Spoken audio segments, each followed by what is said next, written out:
obozu koncentracyjnego i zagłady Auschwitz-Birkenau. Dzisiaj tutaj, w Oświęcimiu, na terenie dziś muzeum, kiedyś miejsca zagłady niemieckiego obozu koncentracyjnego, odbędą się uroczystości upamiętniające 1 100 000 ludzi różnych narodowości, przede wszystkim Żydów, ale też i Polaków, Rosjan, Romów, ludzi wielu narodowości z całej Europy, okupowanej przez Niemców, którzy tutaj cierpieli i którzy tutaj zostali pomordowani. Ale to też dzień, który 20 lat temu, w 2005 roku, organizacja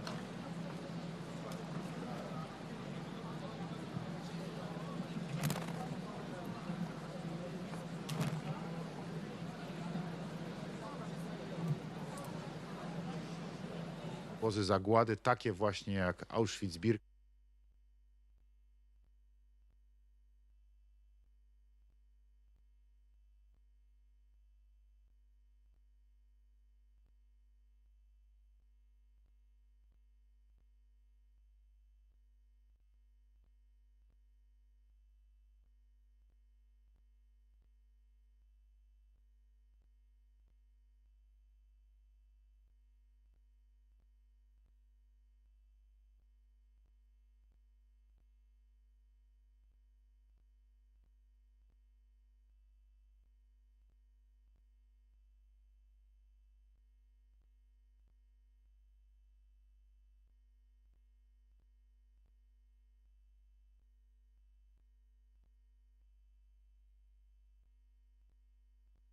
Polacy, na których ziemi okupowanej wtedy przez hitlerowskich Niemców Niemcy zbudowali ten przemysł zagłady i ten obóz koncentracyjny, jesteśmy dzisiaj strażnikami pamięci. W jakimś sensie bolesnym można powiedzieć, że kontynuujemy tą niezwykłą misję, którą przyjął na siebie dobrowolnie, ochotniczo kiedyś w czasie II wojny światowej rotmistrz Pilecki, specjalnie dając się tutaj w tym obozie uwięzić, zamknąć, po to, by dać świadectwo, po to, by móc stworzyć ruch oporu, po to, by móc stąd także i wyjść, uciec jako żywy dowód tego, co tutaj się dzieje, i móc zanieść to świadectwo aliantom zachodnim, po to, by zaświadczyć, co robią na okupowanych przez siebie ziemiach, co robią z podbitymi narodami hitlerowscy Niemcy. My dzisiaj, jako w jakimś sensie ci spadkobiercy rotmistrza Pileckiego, sprawujemy pieczę nad tymi miejscami. Polska o te miejsca dba właśnie po to, by pamięć nie zginęła, by nie zagasła, by zawsze pamiętano i by przez tą pamięć właśnie nigdy więcej świat nie pozwolił na to, aby doszło do takiej dramatycznej katastrofy ludzkiej, a ściślej mówiąc katastrofy ludzkości. Bo to, że przedstawiciele jednego narodu mogli wyrządzić tak straszliwe, niewyobrażalne krzywdy innym narodom, a zwłaszcza narodowi żydowskiemu, to jest coś, czego w dziejach ludzkości wcześniej nie było i między innymi po to ta pamięć jest pielęgnowana, by nigdy już więcej nie nastąpiło. Dziś obchodzimy tutaj 80. rocznicę wyzwolenia tego obozu koncentracyjnego i zagłady 27 stycznia 1945 roku. Przybywają tutaj też dzisiaj ostatni ocalali. Przed chwilą miałem ten zaszczyt, aby móc towarzyszyć ocalałym złożeniu wieńców i świec pod ścianą śmierci, tutaj w obozie Auschwitz. Szanowni Państwo, dziękuję wszystkim za przybycie i dziękuję wszystkim tym, którzy dzisiaj przybywają i jeszcze przybędą tu do Oświęcimia, do tego muzeum będącego straszliwym świadectwem zagłady, jakiej dopuścili się hitlerowscy Niemcy na narodach, przede wszystkim na narodzie żydowskim w latach II wojny światowej. Cześć pamięci wszystkim pomordowanym, cześć pamięci wszystkim, którzy zmarli, cześć pamięci wszystkim, którzy cierpieli. Wieczne odpoczywanie racz im dać, Panie.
Si, je te l'envoie.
Laisse pas 3 mètres entre tes derrière, c'est plus fort.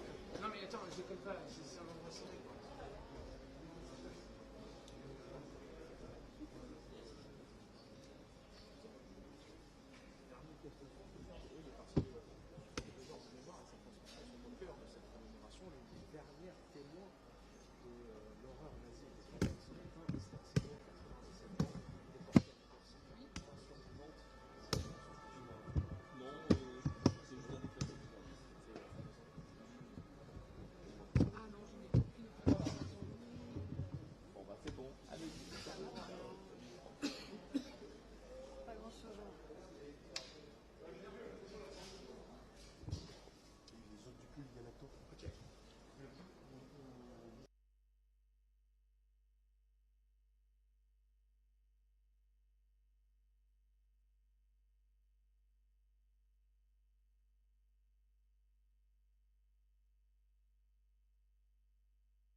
from the train on the way to Auschwitz. This is his story.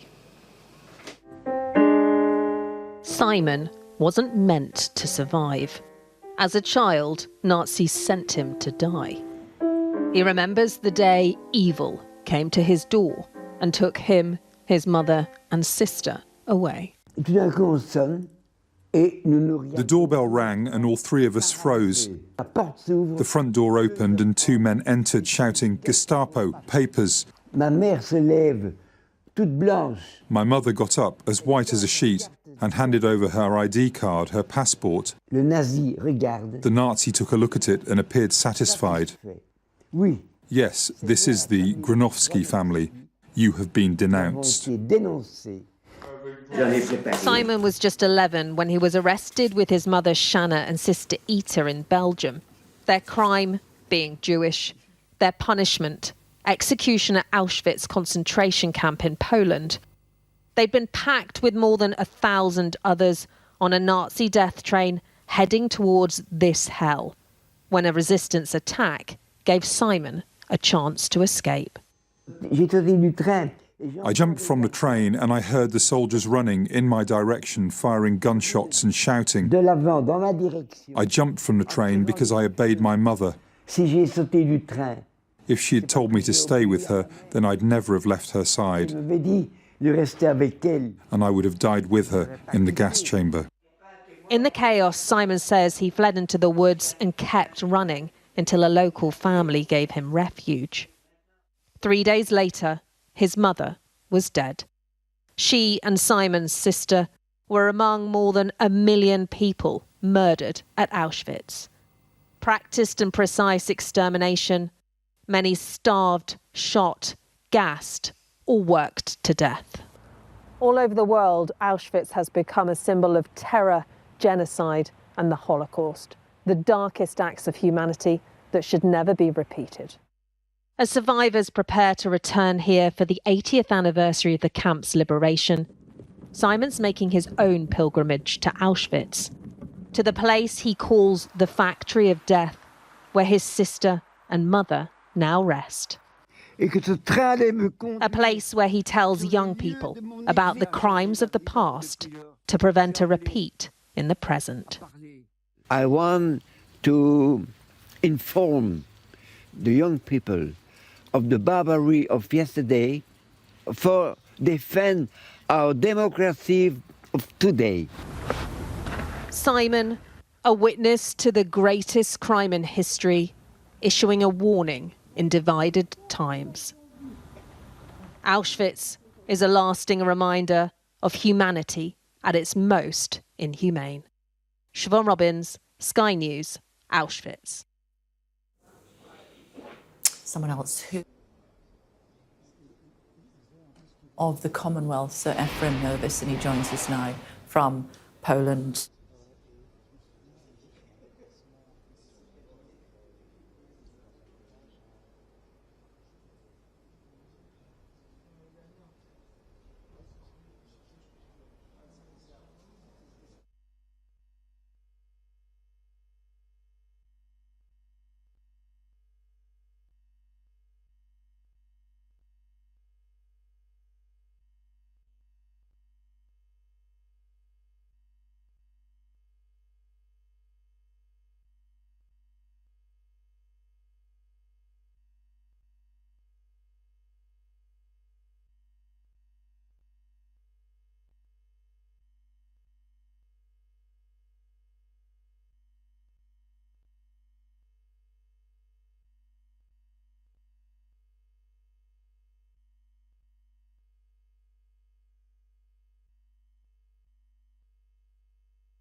the time to join us. I hope you have strength during the day today. Thank you. Thank you. Still to come.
Mark the 80th anniversary of the liberation of this concentration, extermination and labour camp are taking place throughout the day. A group of the few remaining survivors who experienced and bore witness to the atrocities here will be in attendance in the company of the King and world leaders who've travelled here for the events. At least 6 million people are thought to have died in the Holocaust. More than 1 million of them are believed to have died here. Well, a little earlier, Auschwitz survivors were joined by loved ones at what is known as the Wall of Death, where countless men, women and children were killed by the Nazis. Wreaths and candles were laid in silence. Alongside the survivors, the Polish president, who stressed the importance of his country's role in remembering the Holocaust. Today, Delegacje z całego świata po to, delegations from all over the world are coming here in order to participate in the commemorations. Polacy, We Polish people, na których ziemi okupowanej on the soil of Hus, which was back then occupied by Nazi Germans, on this soil Germans created this death industry and this extermination camp. So we Poles are the guardians of memory today. Well, this afternoon there will be a special service here starting at 3 p.m. UK time, where world leaders will gather to mark the moment that this camp was liberated by the Soviet Red Army. Sky's Alistair Bruce has been looking at why the world stops each year to remember what must never be forgotten.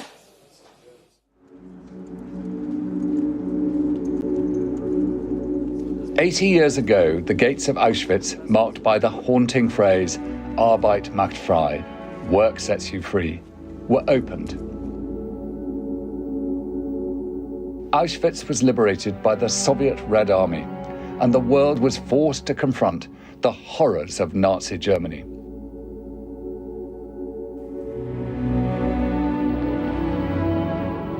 The death camp, where over 1.1 million innocent men, women and children, most of them Jewish, were systematically murdered, is a chilling symbol of the Holocaust's horrors.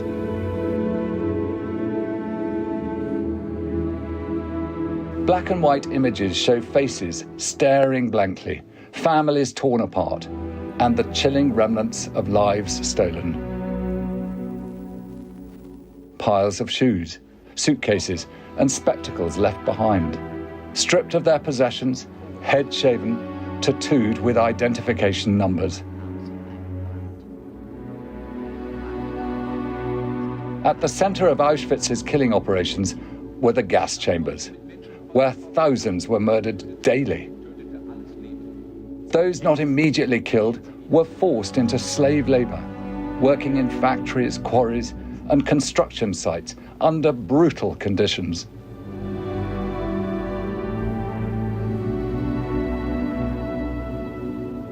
Malnourished and overworked, many died from exhaustion or disease.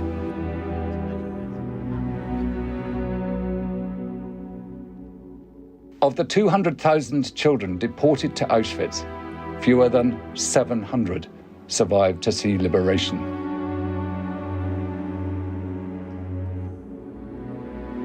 Auschwitz now stands as a warning, a solemn reminder of history. 80 years later, the lessons endure. Every year, millions visit this site, walking the same paths where so many took their final steps.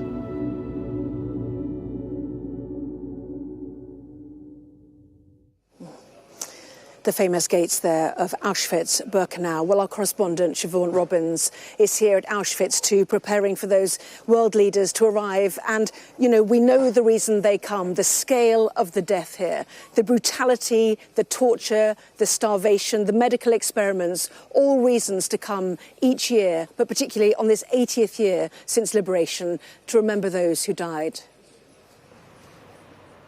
Yes, and I think that is the message that's really being underlined by the survivors who have managed to return here on this 80th anniversary of liberation. A few years ago, we saw a couple of hundred of those survivors managing to make the journey. Just 5 years later, that's down to 50. And that really underlines how important these anniversary events are, because survivors that I've spoken to have really underlined the fact that they're concerned about how long they will be able to continue to tell their stories, to bear witness to what was one of the greatest crimes on earth. And that's why they want their memories to be cherished and recorded, so that when they are no longer here to tell them, the world doesn't forget. And so at this ceremony that we're going to see this afternoon, as you said, there will be world leaders.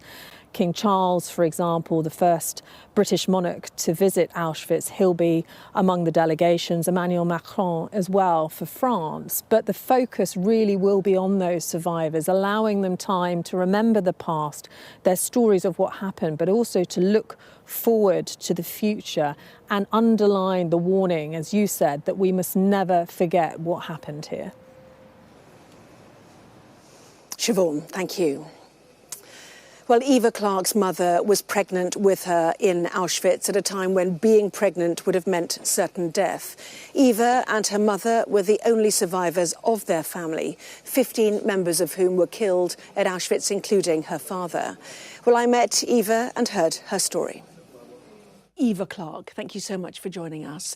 Yours is an extraordinary survival, really of the survival of your mother, is it not? Absolutely. How do you reflect through your life on what happened to her in that crucial period during the war and where you are now? Well, my mother just said everything was down to luck. And she had a very positive attitude to life. She was a born optimist. Unfortunately, that never left her. And I just feel extremely fortunate, grateful for everything in my life. Because I can't say anything else. I've been very, very lucky.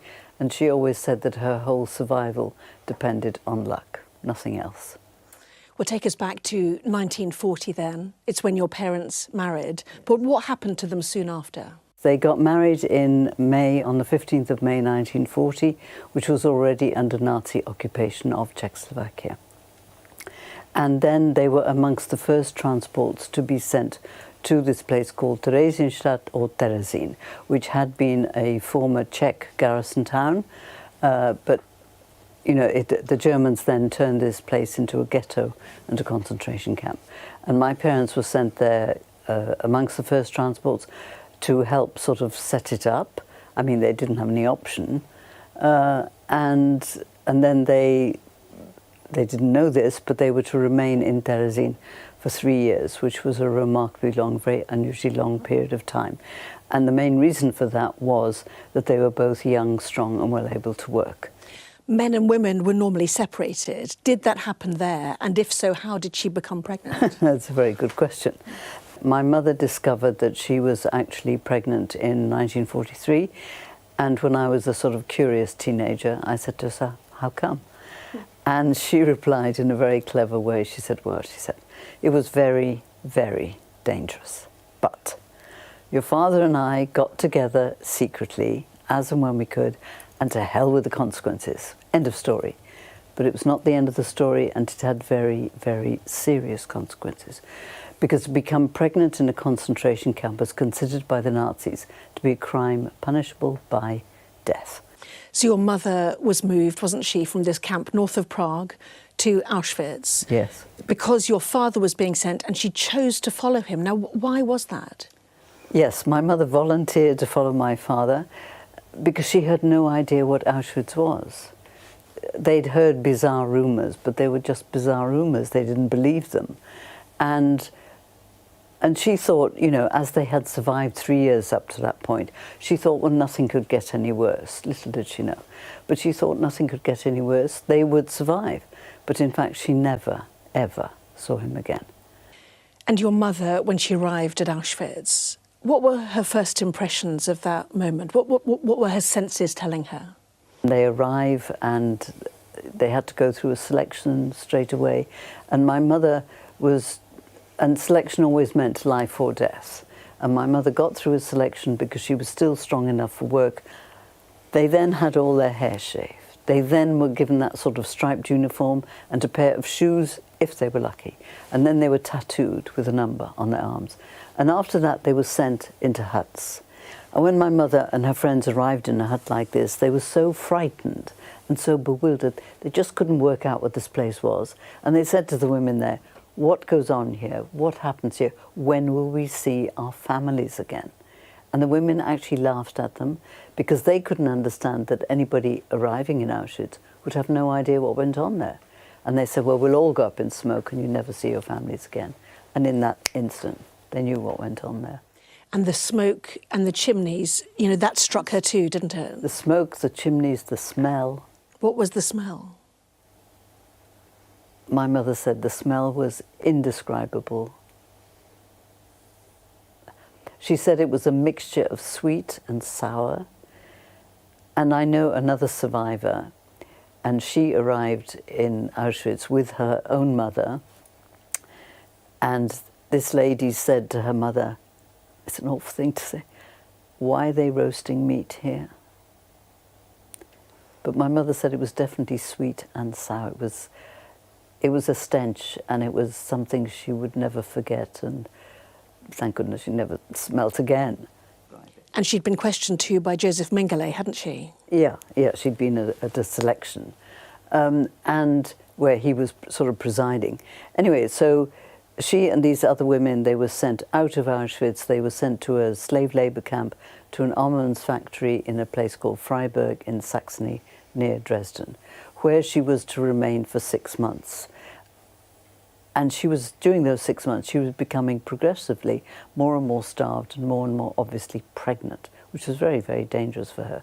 But fortunately, none of the Germans realized she was pregnant until it was too late to send her back to Auschwitz to be killed, because Auschwitz had been liberated.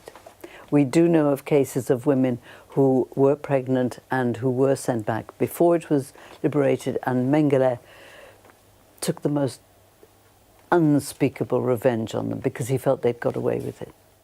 What do you mean by that? You really want me to tell you? Well, one of the things I know he did to a pregnant woman, when she came back and she gave birth to the baby, and he then bound her breast so she couldn't feed the baby, and she just had to watch the baby die.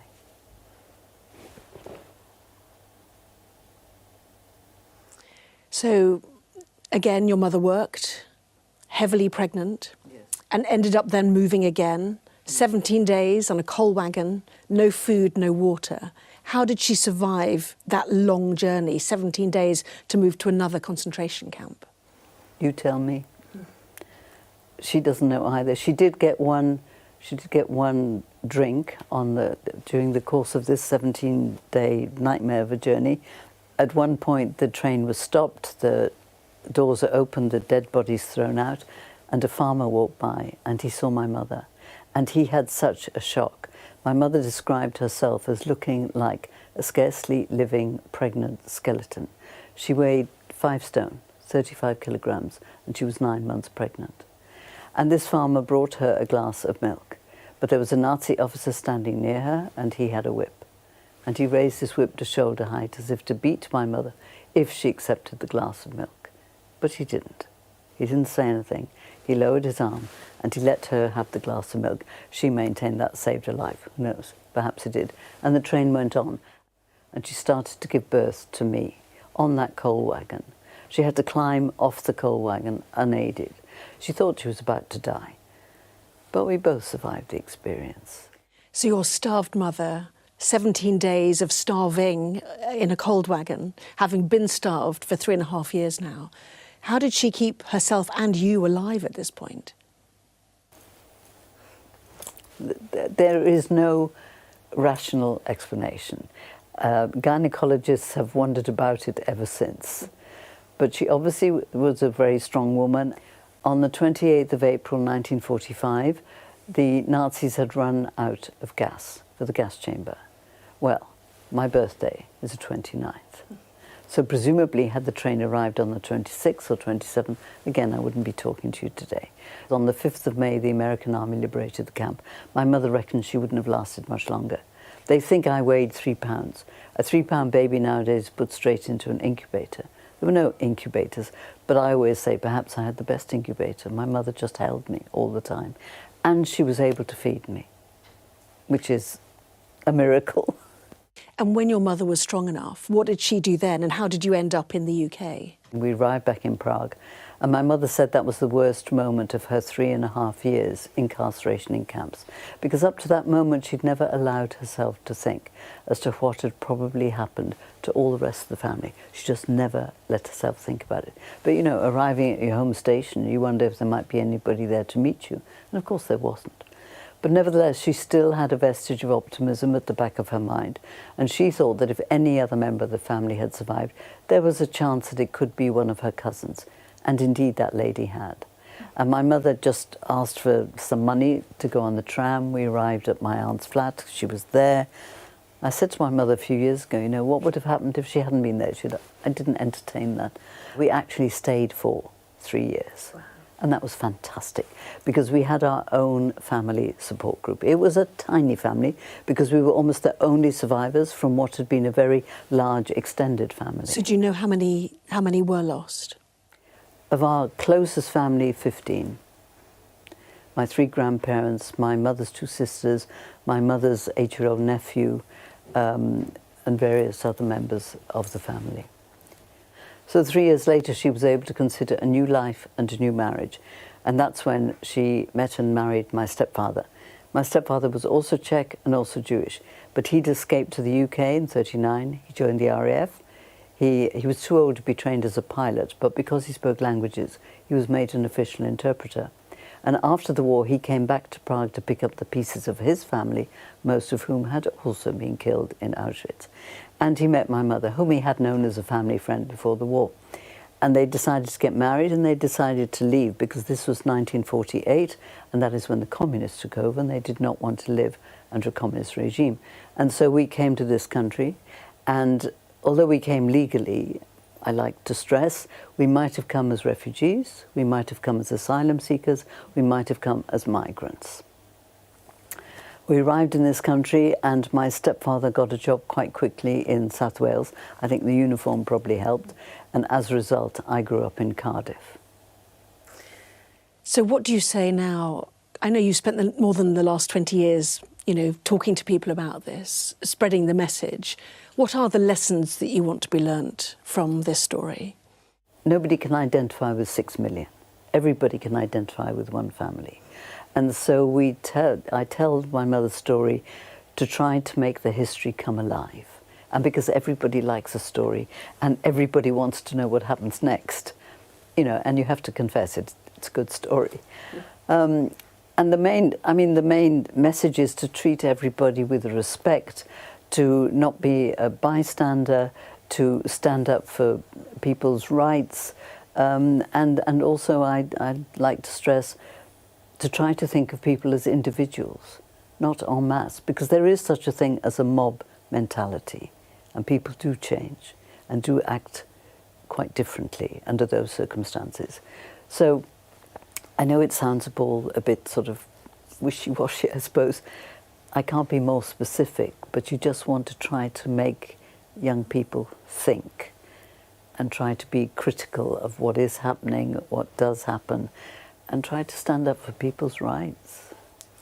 And I know your mother died, as you said, at the age of 96. What would you like to say to her? Oh, don't, I'll start crying. Don't. Brave woman. Yeah. Thank you very much indeed.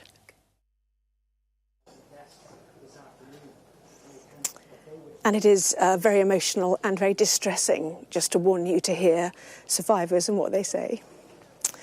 Well, Eva's mother, Anka, would have been held in one of the barracks behind me.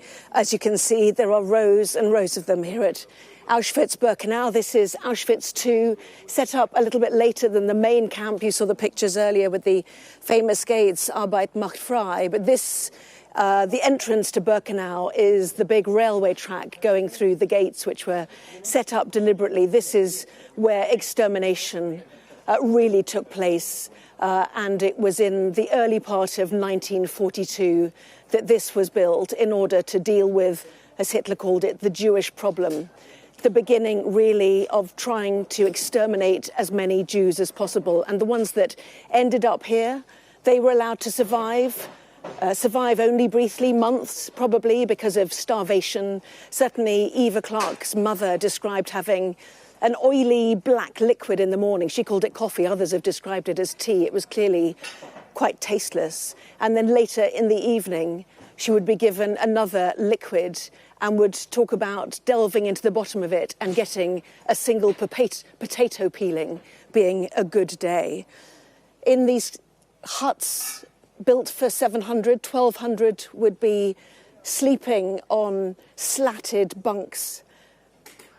And sometimes the description was that people would die next to you. Starvation, exposure, temperatures down to -20, those infamous striped pyjamas that people wore, and clogs, the wooden clogs that they were issued, used as pillows so they didn't lose them overnight. Starved, beaten. Some of them, as we heard, we talked about Joseph Mengele there. He would carry out experiments on people, twin studies he was carrying out, but he was just one of a number of criminal medical doctors who operated at Auschwitz, some of them working out here to sterilize women, operations that would take place amidst the horror here. And certainly a little earlier, we saw the Polish president lead around 50 survivors at Auschwitz I, the main camp, and the Wall of Death, which lay between blocks 10 and 11. And in block 11, they first experimented with the gas Zyklon B. It was a German-produced pesticide and rodent killer developed by the Germans in the 1920s. And they experimented with Zyklon B on Soviet prisoners of war. Hitler's great hates were Jewish people and communists. Soviet prisoners of war did not survive long here.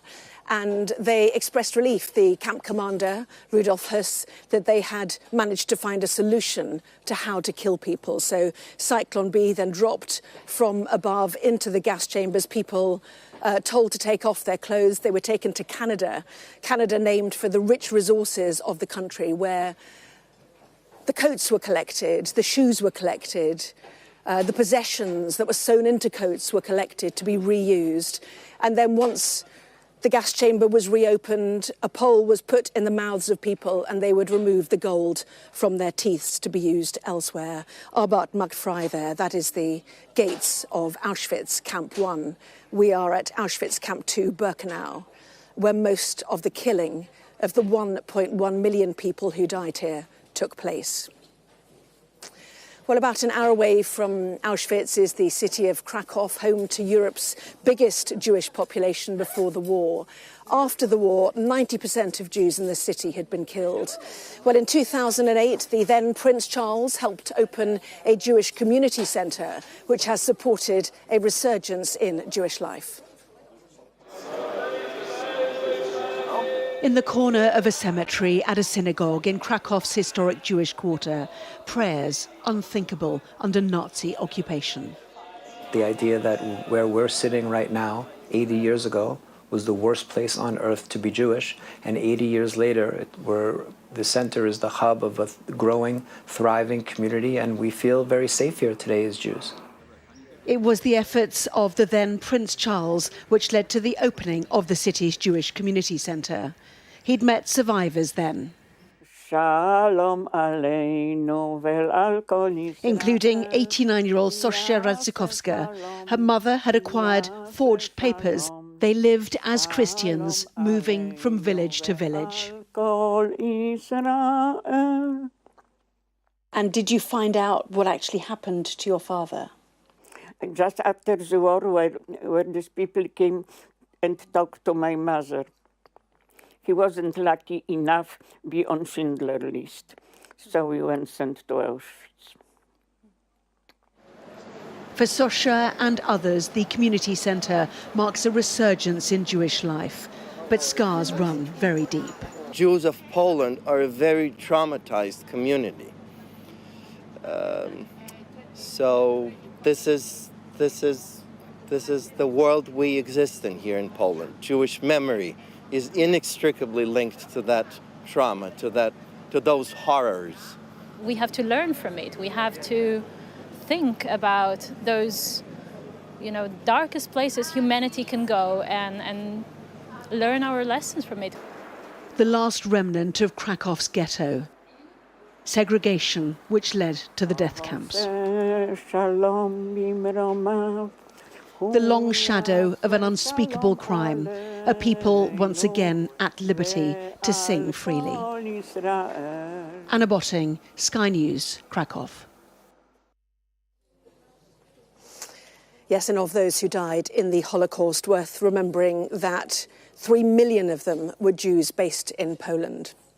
Well, we will have special coverage at 2 p.m. this afternoon for that special service to mark the 80th anniversary of the liberation of Auschwitz. We will bring you live coverage of the ceremony here on Sky News a little later. But Jane Secker will be back shortly with more news after the break.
50 as well, a sprawling complex of extermination and death.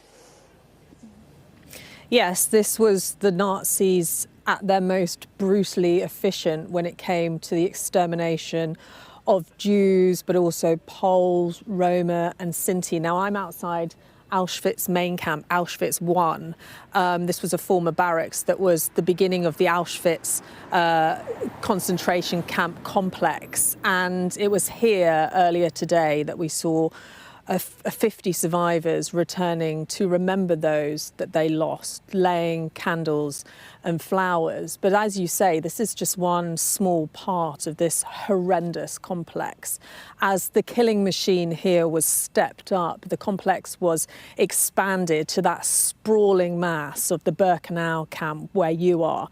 And there, for people who haven't been, the rail track goes straight in through the main gates. And that's where some people would have ended their final journey, that train bringing them basically right to the doors of the gas chambers. And the gas chambers were extended to make that mass murder even more efficient. The crematoria were extended to burn the mass of bodies that were building up. And some of the people, whether you were a pregnant woman, an elderly person, young children, they were exterminated on arrival. Others remember talking about a selection process where when they got out of those wagons, some were told to go left, some were told to go right. One survivor told me if you looked like you could do a day's work, you went to the right, and they worked many of those people to death. The others in the left group were sent straight to the gas chambers. But as I said, today, 50 survivors have returned here to remember what happened. But that is a much smaller group than we saw a few years ago. And among those who couldn't return or chose not to return this year is Simon. And he's one of those who actually managed to escape a train as it was taking him and his family to Auschwitz. This is his story. Simon wasn't meant to survive. As a child, Nazis sent him to die. He remembers the day evil came to his door and took him, his mother and sister away. The doorbell rang and all three of us froze. The front door opened and two men entered shouting, "Gestapo, papers." My mother got up, as white as a sheet, and handed over her ID card, her passport. The Nazi took a look at it and appeared satisfied. Yes, this is the Granovsky family. You have been denounced. Simon was just 11 when he was arrested with his mother Shanna and sister Ita in Belgium. Their crime, being Jewish. Their punishment, execution at Auschwitz concentration camp in Poland. They'd been packed with more than 1,000 others on a Nazi death train heading towards this hell, when a resistance attack gave Simon a chance to escape. I jumped from the train and I heard the soldiers running in my direction, firing gunshots and shouting. I jumped from the train because I obeyed my mother. If she had told me to stay with her, then I'd never have left her side. And I would have died with her in the gas chamber. In the chaos, Simon says he fled into the woods and kept running until a local family gave him refuge. 3 days later, his mother was dead. She and Simon's sister were among more than 1 million people murdered at Auschwitz. Practiced and precise extermination, many starved, shot, gassed, or worked to death. All over the world, Auschwitz has become a symbol of terror, genocide, and the Holocaust, the darkest acts of humanity that should never be repeated. As survivors prepare to return here for the 80th anniversary of the camp's liberation, Simon's making his own pilgrimage to Auschwitz, to the place he calls the Factory of Death, where his sister and mother now rest. A place where he tells young people about the crimes of the past to prevent a repeat in the present. I want to inform the young people of the barbarity of yesterday, for defend our democracy of today. Simon, a witness to the greatest crime in history, issuing a warning in divided times. Auschwitz is a lasting reminder of humanity at its most inhumane. Siobhan Robbins, Sky News, Auschwitz. Well, the chance of survival so minimal that every story is extraordinary. Well, we're joined now by John Wood, who is the son of Lieutenant Colonel Leonard Burney, one of the first Allied soldiers to walk through the gates of Bergen-Belsen. And your father was a young 25-year-old Lieutenant Colonel, and the sight that befell him then must have lived with him forever. Yes, he was completely traumatised by what he saw, as were all the soldiers that went into Belsen at that time. I mean, he saw 60,000 diseased, dying people. They were dying at a rate of 500 a day. There were 10,000 unburied dead. He was shot to the core. There was also a huge mass grave filled with hundreds of dead bodies. And they were so shocked by that because they thought it was just an ordinary prisoner of war camp.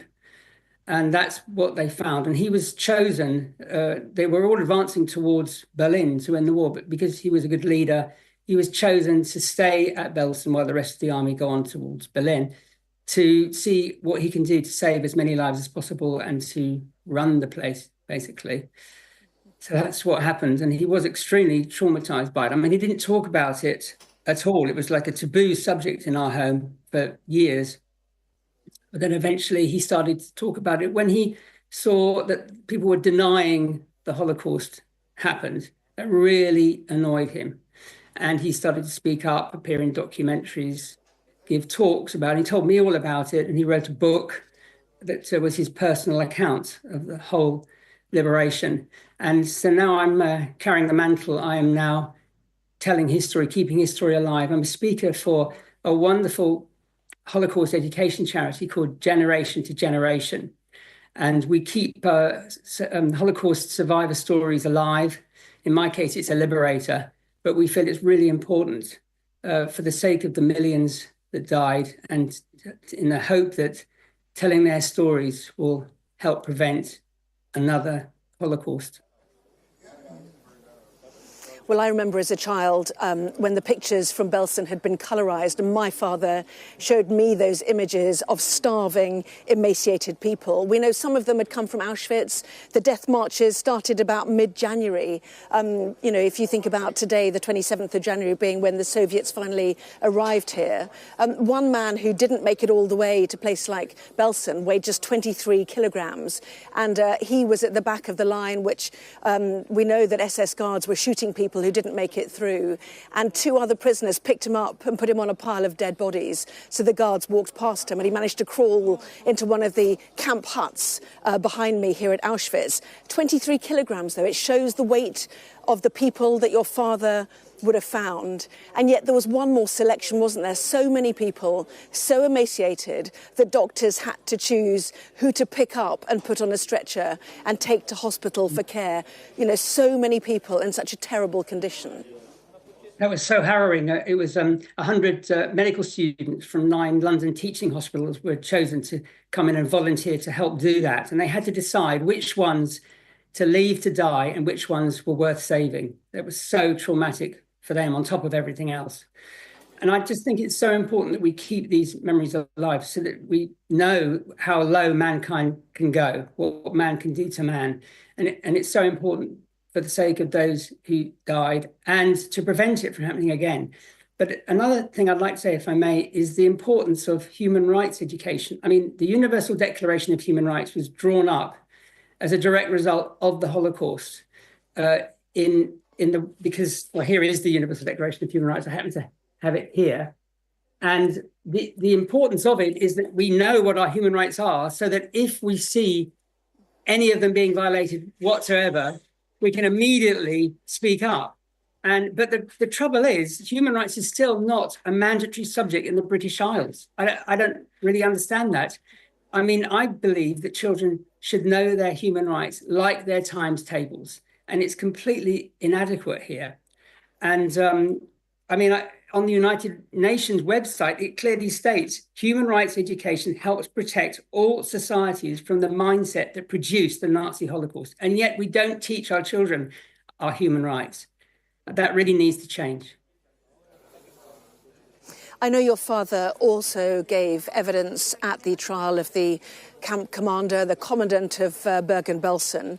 How important is justice? And do you know what he said about, what evidence he gave when he arrived there? Yes, I do. It's despicable, actually, what happened.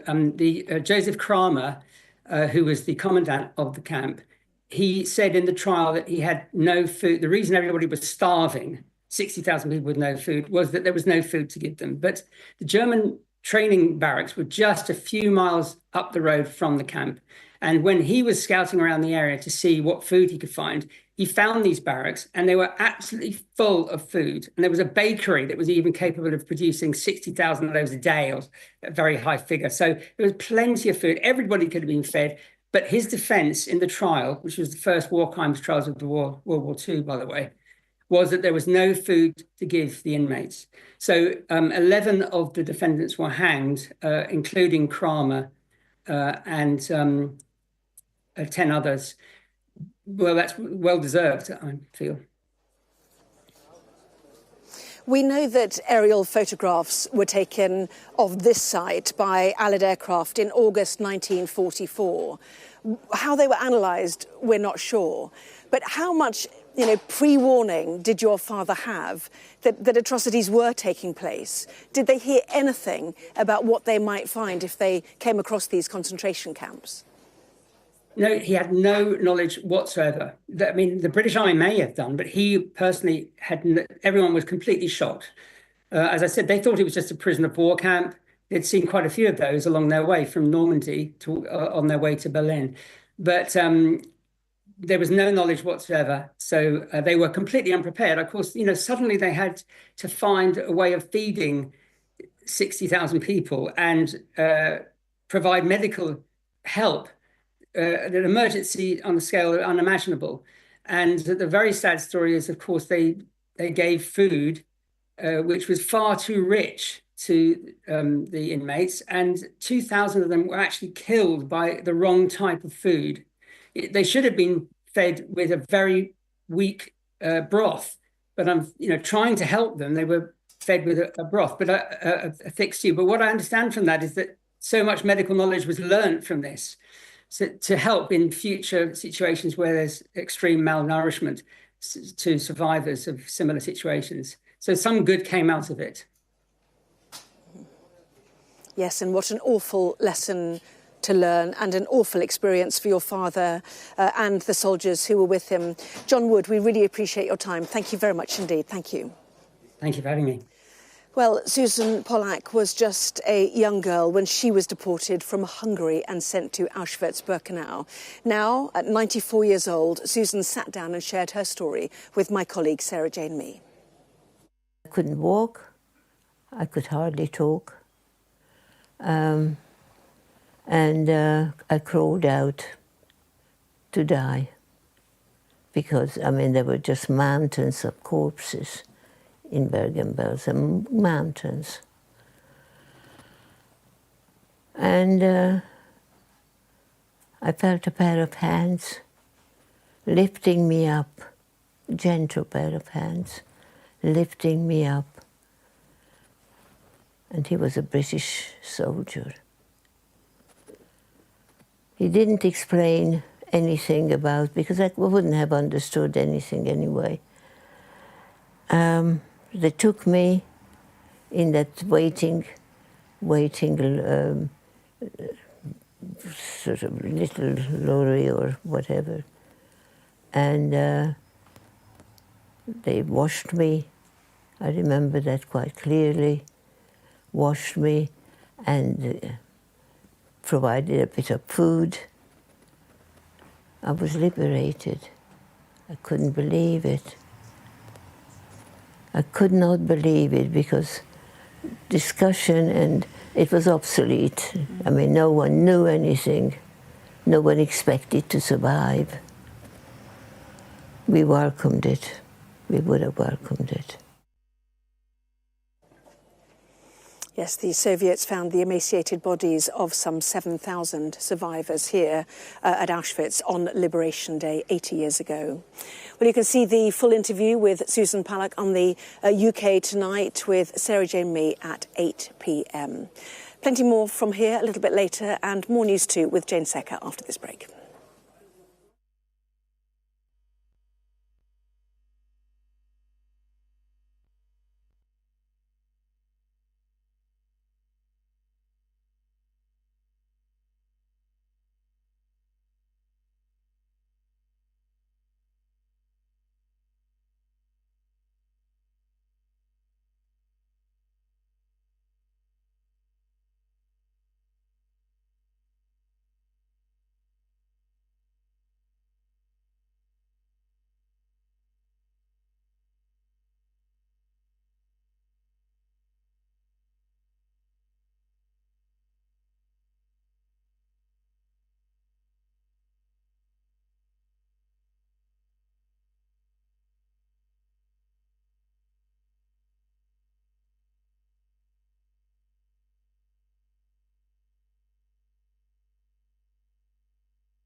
that it was really horrible time for them. Thank you very much. Dr. Piotr Sytkiewicz, head of Research Center in Auschwitz-Birkenau Museum, was with us, and Professor Nikolaus Waxman, University of London. Thank you.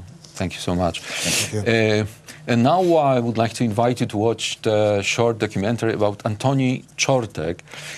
He won the Polish championship title 4 times before the war in boxing. And his story, because then he was the prisoner during the war in Auschwitz, his story is really unbelievable. W 1943 roku zostałem przywieziony z Pawiaka z Warszawy tu do Oświęcimia.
Nazis. We know the German Chancellor and the German President are on their way, the French President too, the Canadian Prime Minister, and also the King, King Charles. We'll see him soon too.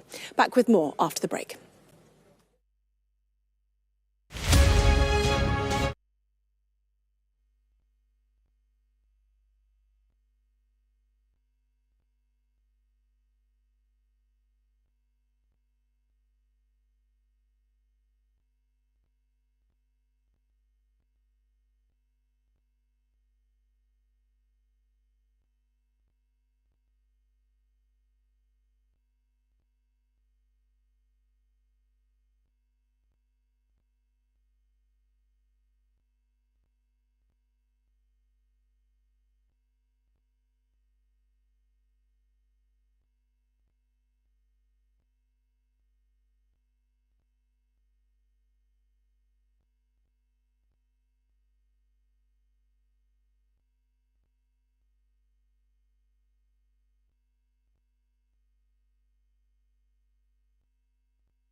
it was effectively a registration. It happened twice a day. And if somebody didn't turn up, they'd have to stand there until that person was found. Sometimes the person would be dead in their bunk. Sometimes it meant they stood outside camps like this for 4 to 5 hours. It was a way of weeding people out. If you fainted, you'd go to the gas chamber. And Eva said her mother, Anka, found herself fainted and woke up, and she was in the arms of other prisoners. They had caught her and held her and saved her. People helping each other out. Well, we know it was on this day, January the 27th, 1945, that the Soviet Red Army approached. We know also that they found evidence of genocide here, arriving first at Auschwitz III, then the Camp I Am, Auschwitz II, Birkenau, and then at the main camp, where you see that famous sign, Arbeit macht frei. Some 7,000 emaciated survivors. They'd gone through one final selection. If they were too weak to walk, they stayed. We know that they were starving. We know some had died by raiding stores when the SS guards went and had killed themselves by overeating. And there the Soviets found 110,000 pairs of shoes. The evidence of genocide here at Auschwitz-Birkenau.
After 2 days, the transport, the train came, arrived, and all the Jewish people who they collect from Charleroi, it begin to enter to the wagon. And he came to my mother and told her, sit here close to the door. Don't enter into the wagon. Sit here with the baby. And from Charleroi, the railway continued over Liège. It was night, and they were also Jewish people to come. And this Gestapo man was alone. He took my mother and me out of the wagon and he told her, run away, I give you a chance to live, because in Germany I leave a baby and your baby remind me, and I know where are you going.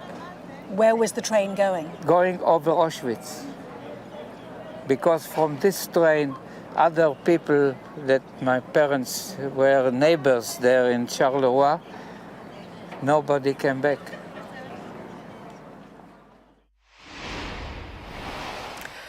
Well, joining me now is Laura Marks, who's chair of the Holocaust Memorial Day Trust. Laura, very good to talk to you today. When we hear stories like Baruch's, and as those who have memories firsthand die, how important is today being the 80th anniversary?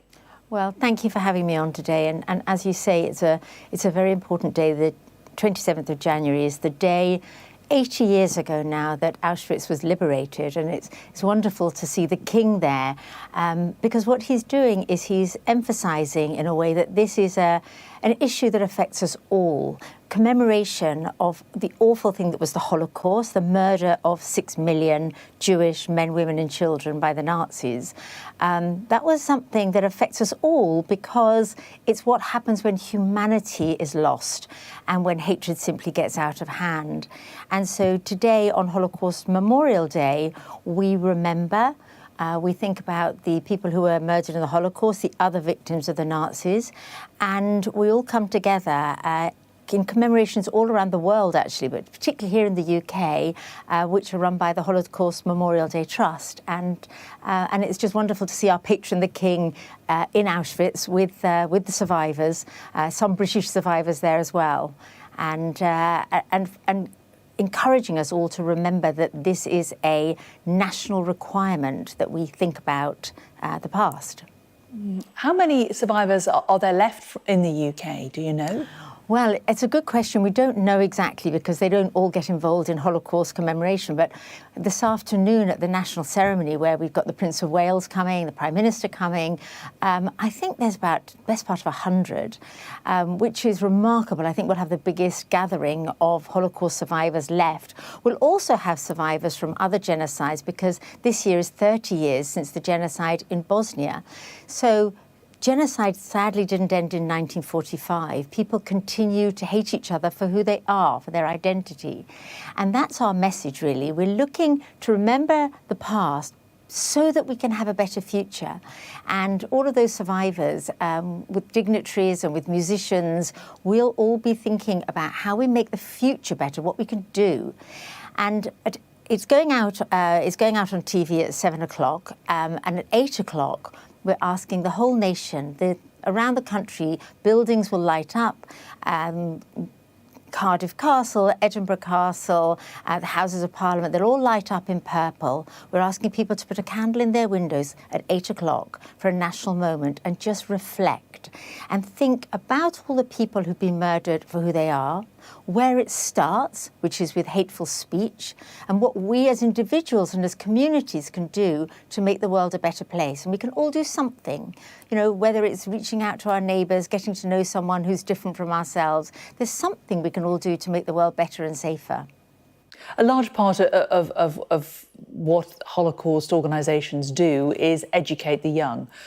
What kind of reactions do you find you get from youngsters trying to explain to them the gravity and the scale of what happened? Do you think they fully comprehend? Well, it's impossible for older people to understand, never mind youngsters. And how do you get your brain around the Holocaust? It's impossible. But what we can encourage youngsters to do is to think about identity-based hatred, what we might call identity-based hatred, hating people because they're black or because they're Jewish or because they're Muslim or because they're gay. And people often have very negative stereotypes. And at the moment, anti-Semitism, that's the hatred of Jews, has gone through the roof. And as has hatred of Muslims, actually. And a lot of it's related to incidents that are miles away, political events happening way out of our own hands, and to inbuilt stereotypes and prejudice that have been built over years and years, as with the Holocaust. This didn't happen out of nowhere. It came about because for years and years, people had been learning awful stereotypes about Jews. So I think young people can understand that. Some of the images we're showing are not suitable for children, but they understand what happens when you hate someone because they are different and because they're Jewish or because they're Muslim. And those are the lessons I think that we can teach even to relatively small children. What about those who deny the horrors that existed? How are you able to confront those people? I mean, anyone who's obviously visited there will see the scale of what was perpetrated. Yeah. How are you able to tackle those who just seem to not understand and not believe? Well, Holocaust distortion has really evolved. It used to be that in the old days people would say, oh, well, they can't have done it because they didn't have the equipment. Nowadays, Holocaust distortion is much more dismissive. It's, was it 2 million? Was it 3 million? Well, it was 6 million. And then it's dismissed, well, can't we get over it? Let's move on. It was a long time ago. And that sort of distortion is the distortion of today. But you know what? First of all, it's not true. These things did happen. But secondly, we have to remember, because we have to see where this sort of hatred leads us. And not everybody can go to a concentration camp, but everyone can learn a life story. We heard one just now on the programme. Listen to somebody telling their story. And as there are less and less survivors, we're going to need to do other things. So we listened to the music. There was music created in Auschwitz of all weird things. The Nazis had an orchestra to get people to march more rapidly. We can look at objects that people brought out with them and have been saved. We can look at pictures. We can look at testimonies. There's all sorts of ways that we're going to have to use more and more creatively as these few survivors who are left can talk about. As they disappear, we have to find new ways to get people to understand what happened, that it's not fantasy, that it's not something that can be dismissed. And I think by things like the King going to Auschwitz and the Prince of Wales coming to the Holocaust Memorial Day Trust ceremony, I think what it does is it says, this is something we take really seriously as a nation. And I think that will help people to remember this isn't something that's fringe. This isn't just one community thinking about it. If we're thinking about what happened in Bosnia just 30 years ago, that's not very long ago, we can all think about it because it affects all of us, that we live in a safer world. And that means we have to hate each other less. And that starts with the everyday. So there's a lot we can do, even when we have lost the few survivors, the few precious survivors that we have left. There's plenty we can do, and we can start doing it now to think about how we keep that memory going and how we work towards a better future. Laura Marks, Chair of the Holocaust Memorial Day Trust. Many thanks. Thank you for talking to us today. And a reminder to join us from 2 p.m. for a special service to mark the 80th anniversary of the liberation of Auschwitz. We'll bring you live coverage of the ceremony here on Sky News and live coverage throughout the day as well. You're watching Sky News Today. Coming up, more than 2 million people are not getting the care they need. We'll bring you a special report.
King Charles is visiting the Jewish Community Centre to meet Holocaust survivors and hear from volunteers and members about the centre's support for people of all ages and backgrounds as part of its mission to rebuild Jewish life in the city. The person speaking there is the CEO, Jonathan Ornstein. Let's have a listen. Welcoming 100,000 visitors a year who come and see Jews and non-Jews working together to build a growing, thriving Jewish community next to Auschwitz. And our community, mindful of our own difficult history, has gone from victim to caregiver, helping 380,000 Ukrainian refugees of all faiths since 2022. So it is with tremendous pride and appreciation that I thank you for giving Krakow's Jewish community the most precious gift possible, life.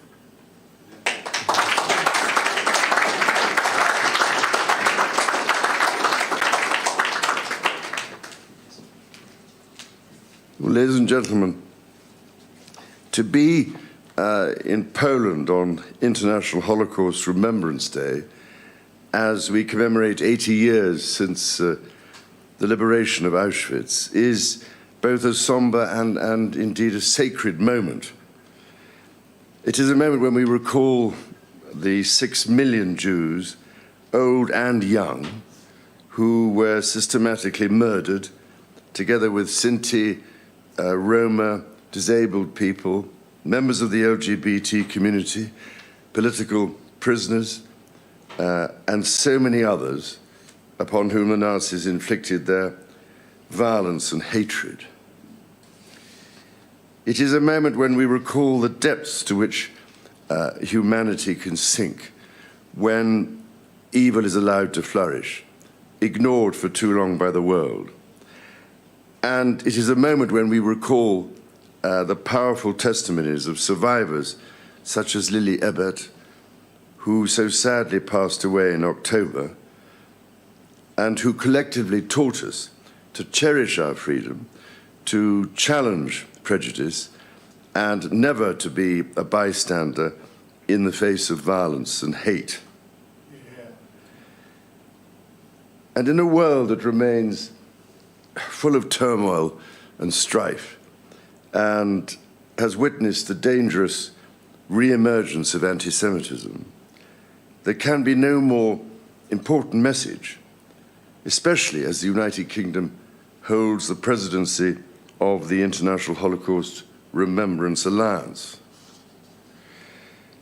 As the number of Holocaust survivors regrettably diminishes with the passage of time, the responsibility of remembrance rests far heavier on our shoulders and on those of generations yet unborn. The act of remembering the evils of the past remains a vital task, and in so doing we inform our present and shape our future. Here in Krakow, from the ashes of the Holocaust, the Jewish community has been reborn, and there is no greater symbol of this rebirth than the Jewish Community Centre in which we are gathered here today. Standing on the steps of this wonderfully vibrant centre some 17 years ago, having encouraged its construction and taken immense pride in opening it, I was filled with a sense of hope and optimism at the life and energy that coursed throughout this building. So returning today, along with World Jewish Relief, of which I am extremely proud to be patron, that sense of hope and optimism has only grown. With their support, together with other generous benefactors, this centre has blossomed from the bud of an idea into an essential hub for the community. Ladies and gentlemen, in a post-Holocaust world, projects such as this centre are how we recover our faith in humanity. They also show us there is much work still to be done if we are not just to remember the past, but to use it to inspire us to build a kinder, and more compassionate world for future generations, a world of which we can be truly proud. And this remains the sacred task of us all. Thank you, ladies and gentlemen.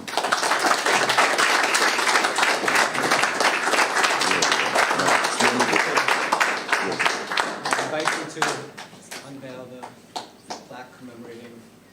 I'll do my best. There we are.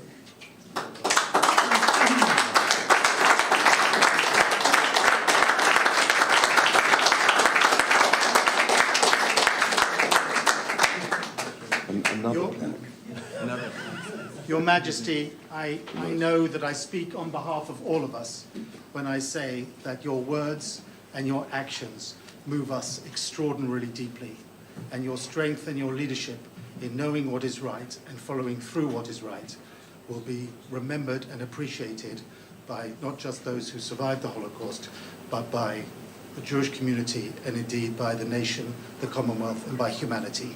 We are genuinely, genuinely grateful to you, and you moved us very deeply, Your Majesty.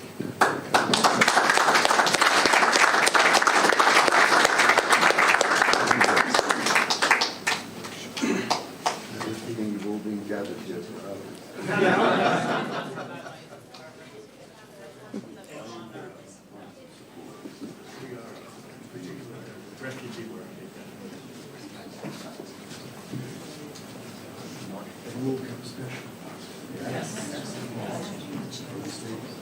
Atlanta, Georgia.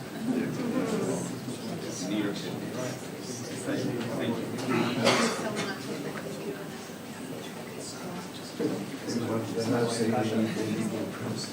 Exactly. Of course. Never can do enough. Thank you for your vision. Coming back today. My wife, I was telling you earlier, we met in this room and got married thanks to her. She found out she was Jewish. She didn't realize she has Jewish roots, and then she came to a party here at the JCC and we met, and now our daughter goes to the preschool. So I have to thank you again for letting me go to the White House. So the King there meeting volunteers, many Polish non-Jews, in fact, who have been helping Ukrainian refugees, a sense of kindred spirit. They've helped some 380,000 displaced Ukrainians as part of this. He's also due to meet members of what they call the Senior Club at the Jewish Community Centre. We were there yesterday, in fact. Older members, and that includes Holocaust survivors as well. 58 survivors who are members of this club. They go for choir, they go for Shabbat dinners. Let's bring in our royal correspondent there, Rhiannon Mills, and we know that the King is absolutely committed to hearing the voices of Auschwitz survivors, commissioning portraits, for example, which will hang or have hung in the Royal Gallery, but pointing out there that this generation is being lost and it's important for people to carry that message forward. Well, we've been told that this was going to be a deeply personal pilgrimage for the King. This is the first time that a British monarch will ever have visited Auschwitz. But also, I think what you saw from him visiting this centre is this has been a long-running commitment and has been there right throughout his time as heir and now continues into his time as King. He talked about how this was a sombre and sacred moment to be in Poland. Also for him, he described how what happened at Auschwitz and happened during the Holocaust really showed the depth to which humanity can sink and when evil is allowed to flourish. But I also think for him, and this very much ties into all the work that he's done in terms of religious tolerance, his interfaith work, he talked about how the world today remains full of turmoil and strife and how remembering the events of the past now rely on us, as you say, as those survivors from Auschwitz increasingly aren't with us anymore. And certainly he's done that over recent weeks. He invited survivors of the Holocaust to Buckingham Palace. And as a family, this has been hugely important for them. We'll also see the Prince of Wales attending an event here in London later on today. But I think it's really important to point out that while we talk about the King's involvement, the Prince of Wales's involvement, for them, as is so often the case with these big events, this is not about them. This is about reflecting the the attention onto those survivors, onto those stories that we need to listen to. This isn't simply about them being there on that global platform, but because they know they are so hugely renowned around the world that they can, in a way that no one else can, elevate the significance of an event like this, and also reflecting onto those important stories of the horrific events that those survivors went through. Absolutely, and there was quite a crowd when we were outside the Jewish Community Centre yesterday in Krakow. The only people that they wanted to see was the King, so people really trying to stand by. Even though he did not turn up yesterday, it was always going to be today. Let's bring in our events commentator now, Alistair Bruce. 80 years, Alistair, of hearing stories of atrocities that were committed here at Auschwitz-Birkenau. We know this is a year of other 80th milestones, VE Day, VJ Day, so much to remember, but so important for the King, who takes, the stories of Auschwitz survivors so very seriously, to be there today. Well, Auschwitz is the scene of the world's most appalling mass murder, and it ended at 3 o'clock today, 80 years ago. And for the King to bring attention on behalf of the United Kingdom to this event, whilst starting here at the Jewish Community Centre, which he's done so much to support, is profound. I think that, the unveiling of a plaque is but one of those things that monarchs and members of the royal family do, but it will sit beside that he unveiled when he came to establish and open this very important community centre all those years ago. He referred to having been present for that. And it is this community centre that has done so much for others since. And it is designed to look after not just those who were here back in the days of Auschwitz-Birkenau, but also for young people who are seeking to celebrate who they are in a world where that is something that sometimes seems to be, again, difficult and fraught with the prejudices of a complicated world. Alistair, I know you're staying with us for the special commemoration to take place a little bit later. For now, thank you very much indeed. As we watch these pictures again of the King arriving at the Jewish Community Centre, he came to Krakow, in fact, in 2002 and made a promise that he would help set this place up, returning in 2008 to open it and meeting again some of the survivors, in fact, that he met there. Jonathan Ornstein, the chief executive, told me yesterday that it is extraordinary that 80 years ago, Krakow was the most dangerous place to exist for a Jewish person. We know the ghetto was functioning there between 1941 and 1943. We know that 90% of Jewish people in Krakow lost their lives. And he said, now, here we are. It can flourish. People can sing again. We know they've got the choir. One of those survivors, Sosia Radzikowska, an 89-year-old, sang to us yesterday, actually, and enjoys meeting these people. She used to go daily to the community centre, and now she goes twice a week as she becomes, she told me, less mobile. So it really has provided support and allowed the Jewish community, so crushed in the Holocaust, to start to thrive once again. The years of communism, of course, made life very difficult. And certainly Sosia saying that in 1956 and again in 1968, she really considered leaving Poland, but had decided to stay because this, she said, was my country. She wanted to still make this her home. She had escaped with her mother in the war. Her mother had obtained what she described to me as Aryan papers to show that she was of Aryan descent, living as a Catholic, going from village to village. When people came and knocked on their door saying, "We know you're Jewish," she would take their belongings and flee again to a different village and live again. Her father, though, did not make it. He was in the Krakow ghetto and then on to Auschwitz, where she heard soon after the war that he had died. Well, let's bring in now Dr. Rosina Alan-Khan, co-chair of the All-Party Parliamentary Committee for Poland. I know you've been here before, but tell people, as we stand here and watch the huts where people would have lived, what it feels like to be at Auschwitz-Birkenau. It's always incredibly, truly harrowing to be at Auschwitz-Birkenau. This is my third time, and I'm always so deeply struck by the floor to ceiling rooms full of people's belongings, their glasses, their suitcases, their shoes, children's shoes. The sheer scale of the human depravity that took place here, it chills you to the bones and serves as a stark reminder that we must never ever let this happen again.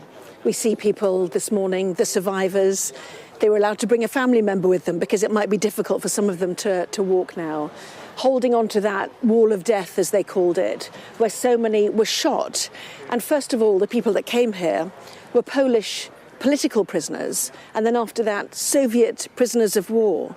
And then, of course, the mass extermination of Jewish people. At the early part of 1942, that's really why Auschwitz was expanded to where we are here, Auschwitz-Birkenau. This is the main camp at Auschwitz. And that mass extermination, which had such a devastation on the people in Poland, because it started with 3.5 million Jewish people at the start of the war. That's right. 3 million died. Yes. Half of the Holocaust was Jewish people living in Poland. Yes. Tell me how you've got Polish heritage, how your own family was affected. Yes, so my family fought in the Warsaw Uprising. My mum lost her uncle. He was in the Polish army, and my family had friends who were in the Warsaw Ghetto, and from the moment I could talk, really, my mum would bring me every year to Poland. We would spend a lot of time here, and my family would always take me to the place where they lost their friends, where they had to very often hide themselves, because, as you said, quite right, yes, there was the mass extermination of Jewish people, which we must never ever allow to be forgotten.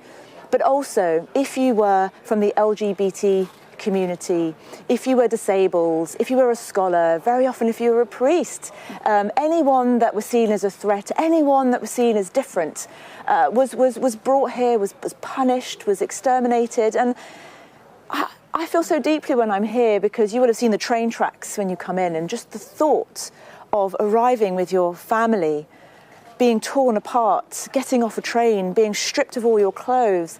That was only 80 years ago. And I think the theme of the 80th commemoration, which is for a better future, is never more important than now. And we have seen what happens when far-right extremism and fascism goes unchecked. And so today, I am just so honoured to be here, and I really applaud the incredible bravery of the survivors who are coming here, most of whom would have been young children at the time, who are coming here to share their stories and ensure that the world never forgets. How concerned should we be when their voices finally go? They give such a strong message of the depravity, the horror, the starvation that happened here. When that is gone, who replaces that voice? I have hope. I have hope that there are incredible organisations that exist at the moment to help people learn and understand and ensure that their voices are not lost. I know that many of them have devoted their own lives towards education and rolling out programmes in schools. And I think we all have a duty. We have a duty as a human race to ensure that their memory lives on and what they went through and experienced lives on. And I know that when my own children are old enough, I want to bring them here. I want to educate them on what happened. And the mass extermination of a group of people purely because they were Jewish, just the thought of that, 6 million people exterminated purely because of what they believe, because of their faith. We have to make sure that is their lives that were lost lives on in the future through the stories they've told and through the obligation that we have to continue that message. We know that world leaders are gathering. You will be amongst them. I think it's about 8,000 now. They've made the tent over those famous gates at Auschwitz-Birkenau fit more people who want to come and listen. 53 different countries, I think, represented, including our own head of state, the King. The presidents of France, the president of Germany, the chancellor of Germany, the Polish president, Prime Minister Trudeau of Canada. So many people there to listen. What hope do you think there is that they take the messages of tolerance and humanity that needs to come from this back to their own countries to be enacted? I think the very fact that we have so many heads of state here today, the fact that our own king has made the effort to come here and really immerse himself, not just in the event, but to be in Krakow, to be speaking to survivors, I think that is an incredibly positive message and an incredibly important message of hope. And look, I think it's so important that the messages from today are taken forward and we never forget, so that we can have a better future. Do you think nations, including in some part our own, and America, and actually large parts of Europe, who blocked their doors to the Jews who tried to flee Germany right from 1933 when Hitler took power, should hang their heads in some form of shame? And if so, what is the lesson to be learnt, do you think, about those who try to flee? I think what's so important is that we understand that at the end of the day, no matter where you are born, no matter who you are, no matter your religion, your sexuality, your gender, what you believe, we're all part of the human race, we're all part of the human family. And I think today is about acknowledging the extent of deep suffering that occurred among the Jewish community, but also learning the lessons that they never ever happen again. And I think it's important that we understand our responsibility globally, and which is why I was so proud to see Poland supporting Ukraine. In fact, I came myself to Poland and went to Ukraine in the second week of the war, because as Poles, that's what we did. We opened up our doors to the Ukrainians. As Brits, we opened up our doors to the Ukrainians. So I think that over the years, the landscape of the world has changed hugely, and people are more welcoming, more open, and understanding of the fact that we are one global family. Yes, I think more than 900,000 Ukrainians still live in Poland as they fled the war. There's certainly a sense of a kindred spirit about what the Ukrainians are enduring. Yes. Rosanna, thank you so much. Thank you. You're going to have to hop over to the main event. Thank you so much for joining us. Thank you. And we talked there about the need for humanity. The whole point was that it was dehumanizing what happened to people here. Separated, selected, stripped naked. We know then they abandoned all their worldly possessions. Those who were able to live were then had their hair shaved. They were tattooed. They were known by a number. Dehumanization of so many people here at Auschwitz-Birkenau also being remembered today. More from here after this break.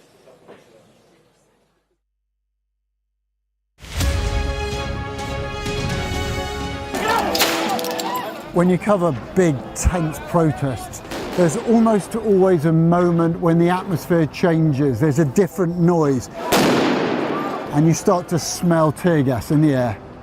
As a team, we've interviewed some of the biggest stars in the world. Tom Cruise, Brad Pitt. It can be incredibly surreal being swept up in their world, but we try to give you an honest sense of how these people really are. When we spoke to the fishermen down in Cornwall, all the politics from Westminster was a million miles away. This was about their jobs, their livelihoods.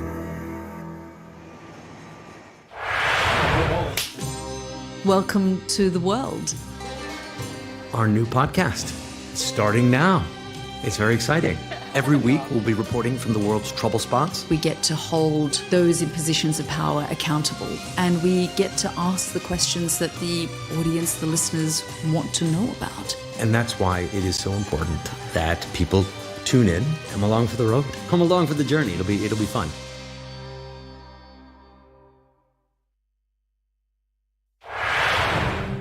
I'm Martha Kellner and I'm Sky's US correspondent based here in Los Angeles.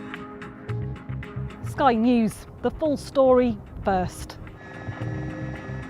I'm Martin Brunt and I'm Sky's crime correspondent. I'm David Blevins and I'm Sky's senior Ireland correspondent. I've spent 30 years reporting the journey from conflict to peace. Free wherever you get your news. I'm Neville Lazarus and I'm Sky's reporter based in Delhi.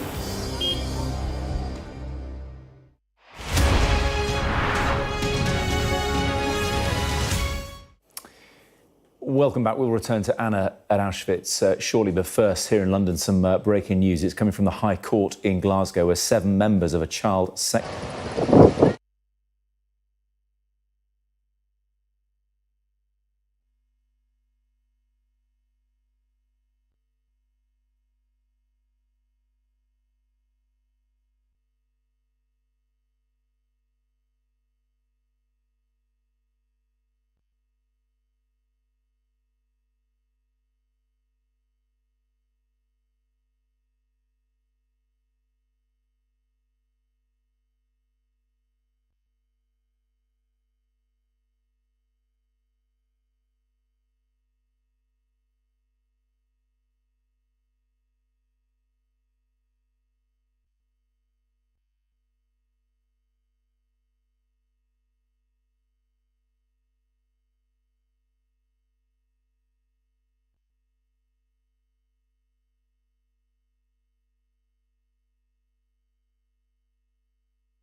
80 years ago, the gates of Auschwitz, marked by the haunting phrase, Arbeit macht frei, work sets you free, were opened.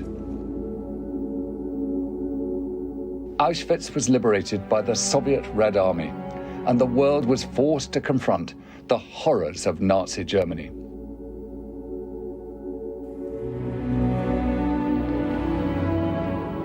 The death camp, where over 1.1 million innocent men, women and children, most of them Jewish, were systematically murdered, is a chilling symbol of the Holocaust's horrors.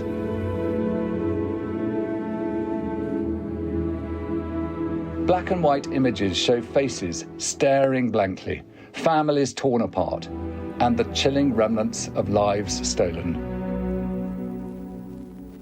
Piles of shoes, suitcases, and spectacles left behind, stripped of their possessions, head shaven, tattooed with identification numbers. At the center of Auschwitz's killing operations were the gas chambers, where thousands were murdered daily. Those not immediately killed were forced into slave labor, working in factories, quarries, and construction sites under brutal conditions.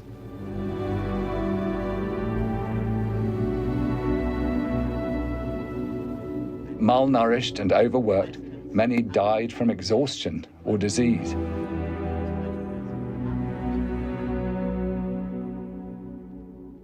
Of the 200,000 children deported to Auschwitz, fewer than 700 survived to see liberation.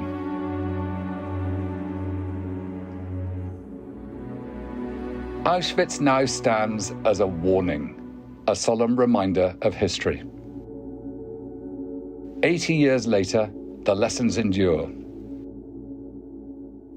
Every year, millions visit this site, walking the same paths where so many took their final steps.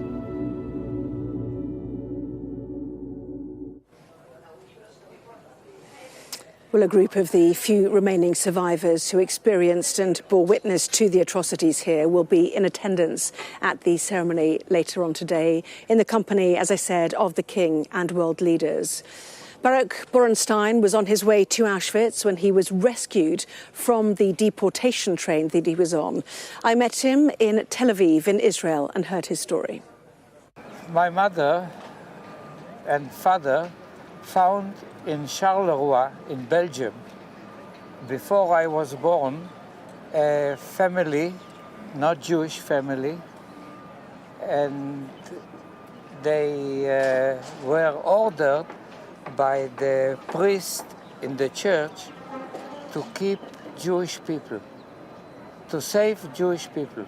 And this was our luck. It was when I was born in 1941 until 1945, when the American soldiers entered to Belgium. And we spent there in not very good conditions, but we were lucky to be with these people, and they sacrificed their life. If the Germans catch them, they were in a danger also. And one day, I was nearly 2 years old. My mother went out from the shelter to the main street, and she wore the Jewish Star of David, and the Gestapo came catch us. And the man of the Gestapo was in front of my mother, and she asked him to kill her because she knew where they take us. They took us to the railway station in Charleroi, and he came from time to time during night and bring something to eat for me and for my mother. After 2 days, the train arrived, and all the Jewish people who they collect from Charleroi, it began to enter to the wagon. And he came to my mother and told her, sit here close to the door. Don't enter into the wagon. Sit here with the baby. And from Charleroi, the railway continued over Liège. It was night, and they were also Jewish people to come. And this Gestapo man was alone.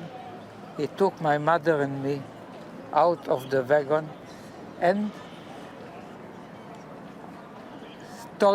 he told her, run away, I give you a chance to live, because in Germany I leave a baby, and your baby remind me, and I know where are you going. Where was the train going? Going over Auschwitz.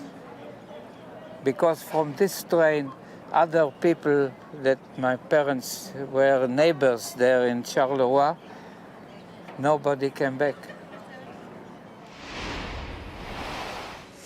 Saved by a Gestapo guard and a Catholic family who looked after them for 4 years in hiding. Well, let's bring in now James Bulgin, Head of Public History at the Imperial War Museum. A very good afternoon to you. This is the day commemorating the liberation of Auschwitz by the Soviet Red Army. But before that, we know that the Nazis had been trying to destroy the evidence, the paperwork, exploding the crematoria and the chimneys here. So how difficult has it been for those like you who examine the Holocaust to work out exactly how many people died here, how many children died, and the details of what really happened here? It says so much about the scale of the Holocaust that despite their efforts to destroy these things, there is still so much that remained. You know, it's not the case that just by blowing up the gas chambers and destroying the records that they had available to them, that they could somehow cover the traces of what they'd done. There was a huge volume of documentation that's left, so much so that we're still looking for it now. There is so much that is still left to be unearthed about this history. Well, indeed so. I know you've travelled to Latvia and Lithuania because the mass extermination of Jewish people did not start in extermination camps like this, did it? You know, what happened at the beginning of the Holocaust? Such an important point, exactly as you say. You know, the start of the mass murder began with mass shootings. You know, it's not the case that the Nazis were you know, always moving towards this idea of using gas chambers to kill people. They were using bullets initially. This evolved through a process of mass shooting in the Baltic states and in the Soviet Union that led to the shooting of up to 2 million people. We still don't know to this day how many people were killed at that time, but that really began this process of mass murder that eventually led to the death camps and eventually led to Auschwitz. Auschwitz was almost the sort of the final chapter in the process, but it's a process that had been going for a long time before that. Well, even here, shooting was the main method of executing people. We saw today survivors putting flowers and candles by the so-called Wall of Death between blocks 10 and 11 at Auschwitz main camp. Why did they move away from that and move to the horror of the gas chambers? The horrible reality is that the reason that they did it was actually incredibly practical from their perspective.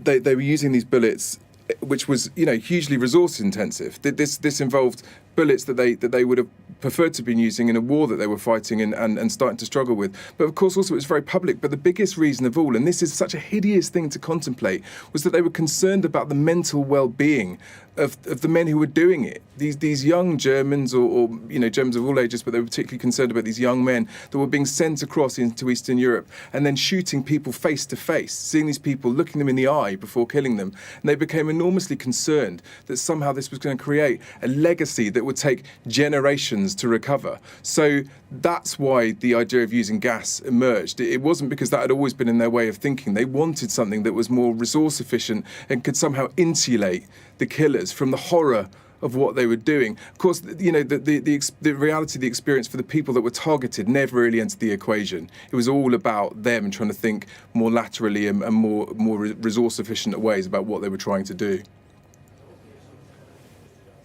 And even the camp commandant, Rudolf Höss, here in the book that he was ordered, I think, to write between his trial and his execution, suggested that it was his deputy who had experimented with Cyclone B, this cyanide, pesticide, rodent killer that they'd been using to disinfect barracks and, in fact, in clothing. It had been developed in Germany, I know, in the 1920s. They'd experimented, I think, on Soviet prisoners of war. And Höss remarked that he was glad to have solved the problem being, of course, how to exterminate so many people so quickly. Yeah, Höss was really proud of the fact that he stumbled across this idea of using Zyklon B, because the death camps in Eastern Europe used carbon monoxide from stolen Soviet tank and submarine engines, and Höss didn't consider that to be a particularly kind of efficient way of proceeding. So he thought, well, I can do this better by using this Zyklon B product, which, as you say, it was a commercial pesticide, albeit one that was slightly modified for its use that it had at Auschwitz. So he used this initially with these tests with these Soviet prisons, and he thought this was going to be much more efficient from his perspective. And he was quite proud of what he thought it could do and what it said about his capacity as a leader and somebody who was capable of killing millions of people. And life in camp was so horrific, selection, separation from families. We've heard of babies in mothers' arms who were shot, so the mother went into the working camp. How did it get to the point where German soldiers could so dehumanize other human beings?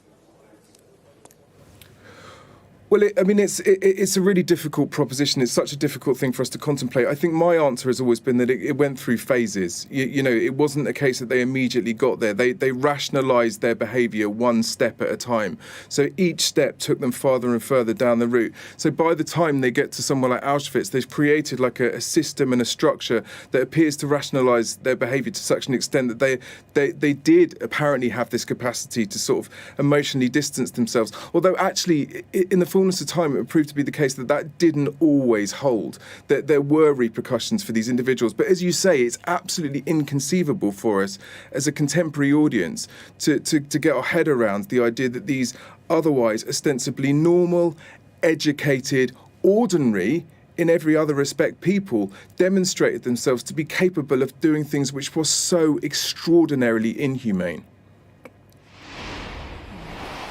James Bolgen, very good to have your perspective on what has been, you know, the most devastating period of history. Thank you very much indeed for joining us. Thank you. Thank you. So the 27th of January then, 80 years ago today, the Soviet Red Army arrived first at Auschwitz III. It was the industrial complex where slave labour was used. And then here at Auschwitz-Birkenau, I see cars coming through actually behind me. The flags flying on them. I'm presuming that some of the dignitaries who are arriving for the event have come to see for themselves what life was like for those held in the barracks, the camp huts, windowless, as you can see. They'd have to go through delousing. Finding a louse would mean death. So many things would mean death for the people housed here. And it is so important, as we heard a little earlier from the Labour MP, Rosanna Alan-Kahn, that these world leaders come to see for themselves what life was like for those who were housed here. 1.3 million people came through the famous gates of Auschwitz. 1.1 million of them lost their lives. 1 million of them Jewish people. Hitler had determined the final solution was to eradicate the Jews. We'll have more from Auschwitz after this break.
The places that you're familiar with are no longer with us. But we are at the very centre of the evil nature of the Holocaust.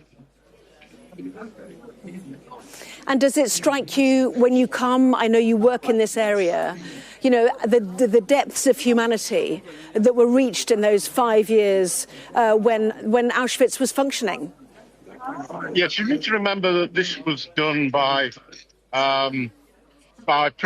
normal people, the people that were educated. They were sophisticated people. It's just that they didn't see the people that they were killing as human beings. And really from 42 onwards, Auschwitz really started to take off in terms of the numbers. And it was a question of, at the separation ramp, whether you were killed immediately or whether you were worked there.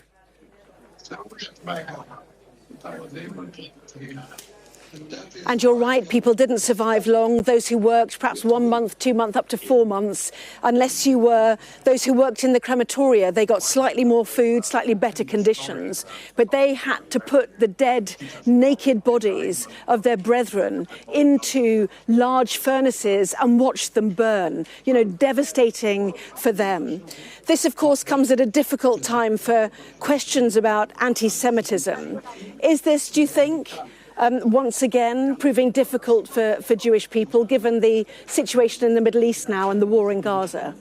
It is, but I think direct comparisons with the Holocaust and what's happening now never really entirely works, because the difference was that while they have been genocided before and there's been genocides afterwards, what happens is when a government goes wrong and uses all its resources to murder people and to murder them on an industrial scale. I mean, when you think about my friend Eva Clark, who's a survivor, last saw his family on the ramp, and his mother went one way and his sister went one way, and he went another with his brother to find accommodation, to find a barracks. By the time he got to the barracks, his mother and his sister had been murdered. And just horrendous stories. I think we've lost Lord Pickles. Total devastation. Lord Pickles, we really appreciate you joining us there from the centre of the commemorations this afternoon. Thank you very much indeed.